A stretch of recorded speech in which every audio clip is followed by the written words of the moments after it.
திருவாரூர் மாவட்டம் முத்துப்பேட்டை மற்றும் சுற்றுவட்டார பகுதிகளில் 1 மணி நேரத்திற்கும் மேலாக மழை, காற்றுடன் கூடிய கனமழையால் பொதுமக்கள் மற்றும் விவசாயிகள் மகிழ்ச்சி.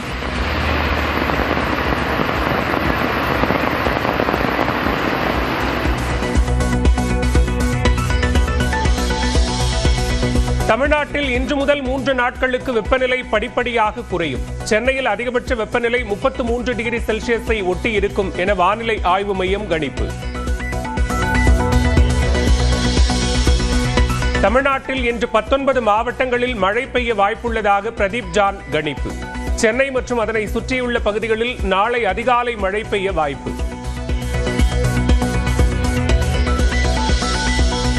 லட்சிய ஜனநாயக கட்சி கூட்டணியில் இணைய எதிர்ப்பு தெரிவித்து விலகும் முடிவில் உள்ள என்ஆர் காங்கிரஸ்.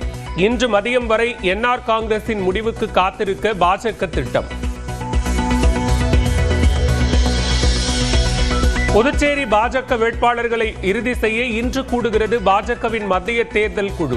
டெல்லியில் பிரதமர் நரேந்திர மோடி மற்றும் பாஜக தலைவர் நிதின் நபீன் தலைமையில் ஆலோசனை.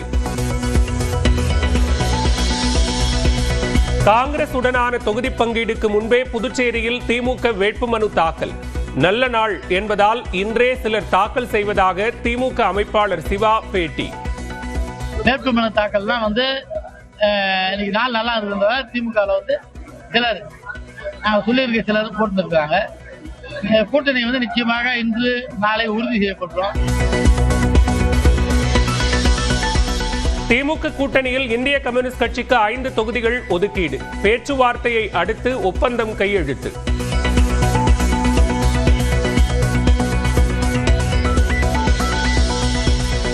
சட்டப்பேரவை தேர்தலுக்கான தொகுதி பங்கீடு தொடர்பாக இன்று மாலை திமுக விசிக 2ஆம் கட்ட பேச்சுவார்த்தை.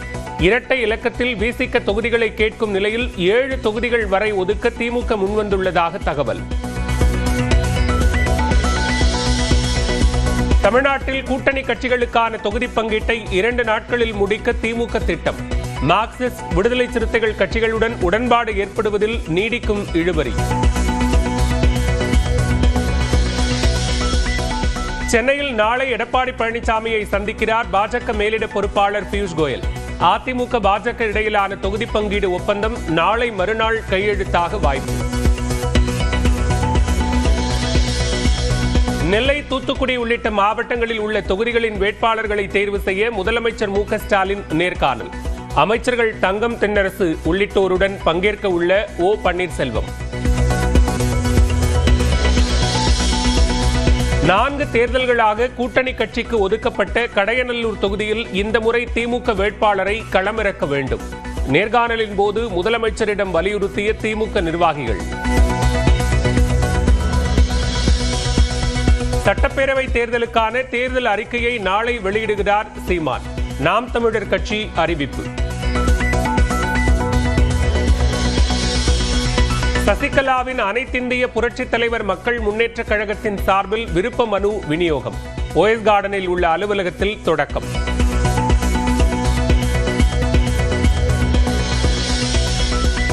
ராஜஸ்தான் மாநிலம் சம்பர் பகுதியில் உள்ள நீர்நிலைகளில் குவிந்துள்ள பிளமிங்கோ பறவைகள் கண்களுக்கு குளிர்ச்சி தரும் வகையில் ரம்மியமாக உள்ளது.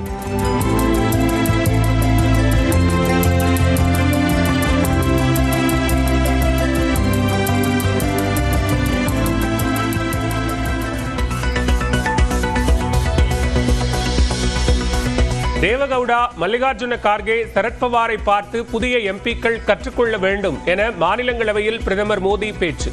3 பேரும் வாழ்நாளின் பாதிக்கும் மேலான காலத்தை நாடாளுமன்ற பணிகளிலேயே செலவிட்டதாக புகழாரம். தேவகவுடா காதல் கொண்டது காங்கிரசுடன், ஆனால் திருமணம் செய்தது பாஜகவுடன். மாநிலங்களவையில் எதிர்க்கட்சித் தலைவர் மல்லிகார்ஜுன கார்கேவின் பேச்சால் கலகலப்பு.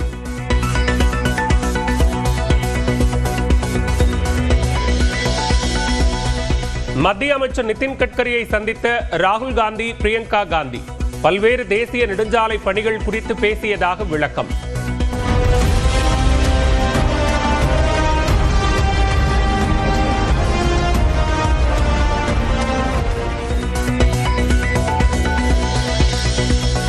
கேரள மாநிலம் மஞ்சேஸ்வர் தொகுதியில் பாஜக வேட்பாளர் சுரேந்திரனை ஆதரித்து மத்திய அமைச்சர் சுரேஷ் கோபி பரப்புரை. சுவரில் பாஜகவின் தாமரை சின்னத்தை வரைந்து வாக்கு சேகரித்தார்.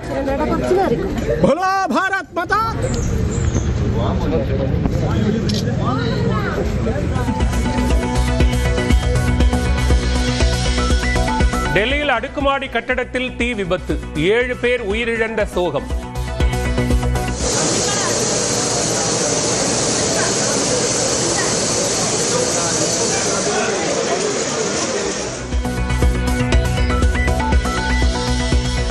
உள்நாட்டு விமானங்களில் 60 விழுக்காடு இருக்கைகளை தேர்வு செய்ய தனி கட்டணம் வசூலிக்க கூடாது.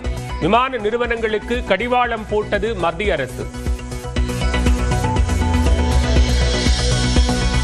ஐக்கிய அரபு அமீரகத்திலிருந்து குஜராத்தில் உள்ள துறைமுகத்திற்கு வந்தது மற்றொரு சரக்கு கப்பல். 80,000 மெட்ரிக் டன் கச்சா எண்ணெயுடன் வருகை. போரால் பாதிக்கப்பட்டுள்ள ஈரானுக்கு மருத்துவ பொருட்களை அனுப்பிய இந்தியா, நன்றி தெரிவித்த ஈரான் தூதரகம்.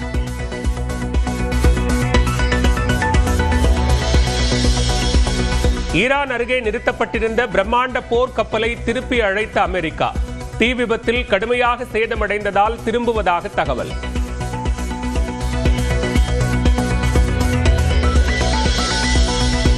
சவரனுக்கு 640 ரூபாய் குறைந்த தங்கம் விலை.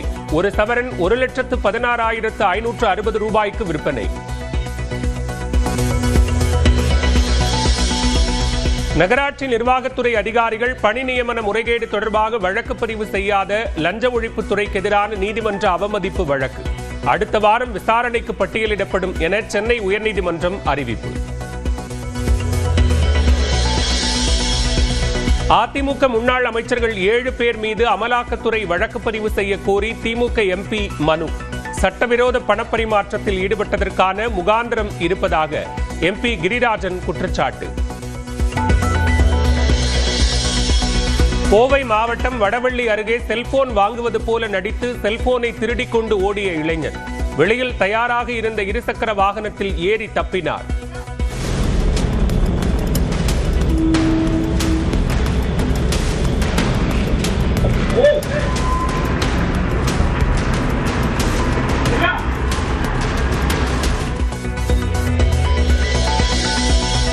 வேலூர் காகிதப்பட்டறை பகுதியில் கார் பழுதுபார்க்கும் கடையில் தீ விபத்து. கடையில் விடப்பட்டிருந்த பல லட்சம் மதிப்பிலான 3 கார்கள் முழுவதுமாக எரிந்து கருகின.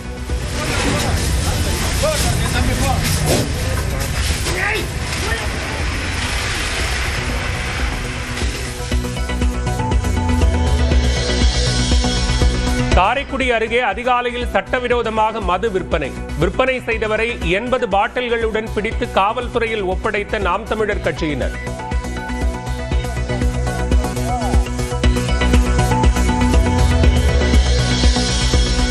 மதுரவாயலில் சாலையில் சென்று கொண்டிருந்த போது தீப்பற்றி எரிந்த கார். புகை வந்ததை பார்த்தும் வாகனத்தை நிறுத்தி வெளியேறியதால் தப்பிய ஓட்டுநர்.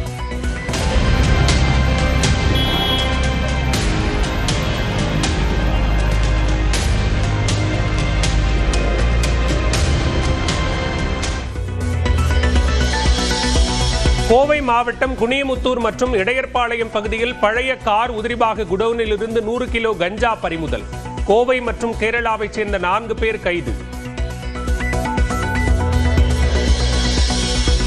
விருதுநகர் மாவட்டம் காரியாப்பட்டியில் சிலிண்டர் தட்டுப்பாட்டை போக்க வலியுறுத்தி மக்கள் சாலை மறியல். காலி சிலிண்டரை சாலையில் வைத்து முழக்கங்கள் எழுப்பியதால் போக்குவரத்து பாதிப்பு.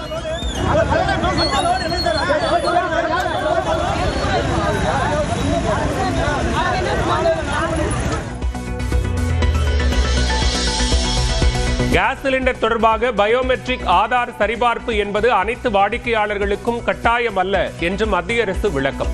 இதுவரை ஒரு முறை கூட சரிபார்ப்பு செய்யாத வாடிக்கையாளர்களுக்கு மட்டுமே பொருந்தும் என அறிவிப்பு. மார்ச்சின் முதல் 2 வாரங்களில் குறைந்த வீட்டு உபயோக சிலிண்டர் பயன்பாடு. கடந்த ஆண்டோடு ஒப்பிடும்போது 17 விழுக்காடு குறைந்தது. காஞ்சிபுரம் மாவட்டம் ஸ்ரீ யாதோத்தகாரி பெருமாள் கோவிலில் பங்குனி மாத பிரம்மோற்சவத்தையொட்டி திருத்தேரோட்டம். திரளான பக்தர்கள் பங்கேற்று தேரை வடம் பிடித்து இழுத்தனர்.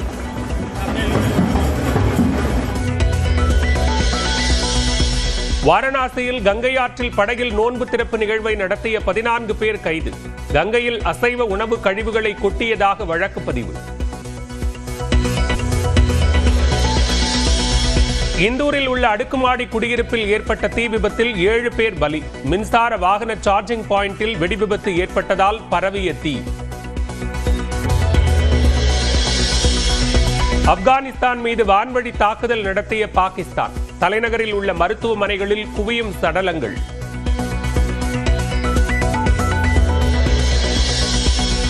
ஈரான் மீதான போரை கண்டித்து அமெரிக்க பயங்கரவாத எதிர்ப்பு மையத்தின் தலைவர் பதவியிலிருந்து ஜோசப் கென்ட் ராஜினாமா. ஈரானால் அமெரிக்காவுக்கு எந்த உடனடி அச்சுறுத்தலும் இல்லை என கடிதத்தில் தகவல்.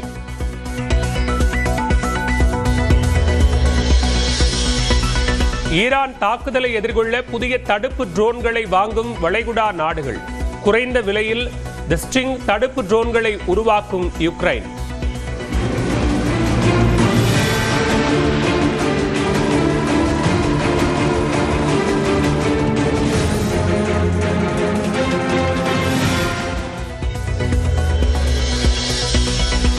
கியூபாவில் மின்சார உற்பத்தி நிலையங்கள் செயலிழப்பு. இயல்பு வாழ்க்கை பாதிக்கப்பட்ட நிலையில் பொதுமக்கள் போராட்டம். வடகொரியாவில் நடந்த தேர்தலில் 99.93% வாக்குகளை வென்று மீண்டும் அதிபரான கிம் ஜாங் உன். 0.07% வாக்குகள் யாருக்கு சென்றது என கேள்வி. விமான ஓட்டியாக மாறிய நியூசிலாந்து கிரிக்கெட் வீரர் கிளவுன் பிலிப்ஸ். ஆக்லாந்து நகரில் விமானத்தை ஓட்டி பாதுகாப்பாக தரையிறக்கி அசத்தல்.